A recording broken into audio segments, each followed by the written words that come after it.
Ny fakapagnahy tagnefitry. Nindesiny fagnahy ny Zagnahary tagnefitry tagny Jesosy. Sy nihina ndre ino i Jesosy nandritra ny 40 andro sy 40 haly. Tafaran'io amizay da mosare izy. Da nagnato anazy amizay ny devoly. Da natorony anazy ny vato. Da hoy izy: raha anake Zagnahary enao, da irohony hazary mofo toa vato toa. Napiasa ny rohony Zagnahary Jesosy mba hanoheragny devoly. Da hoy izy: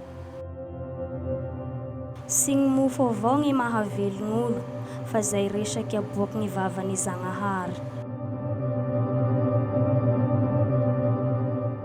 Rehefa avy eo amizay devoly igny da nametraky an Jesosy tambonin'ny tempoly. Niroho ndraiky devoly igny rehefa avy eo hoe: raha anake Zagnahary enao, da mitota ambany agny. Voasoratry fa ho avy hagnampy anao gn'azelon'ny Zagnahary. Da namaly amizay Jesosy tamy alalan'ny rohony Zagnahary.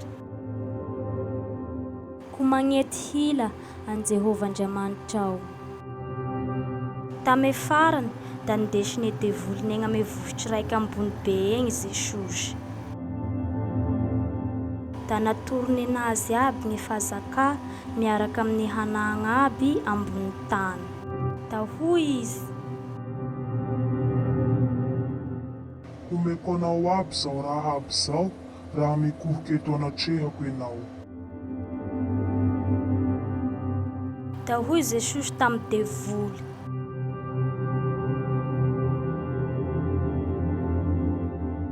melagny enao devoly rasy ty, fa voasoratra hoe Jehovah Andriamanitrao ny hiako hofanao, da izy raiky avao ny ho tompoinao.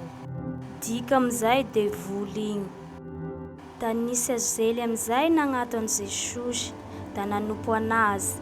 Nosedray Jesosy nefa sy nanota. Ndre da indraiky aza.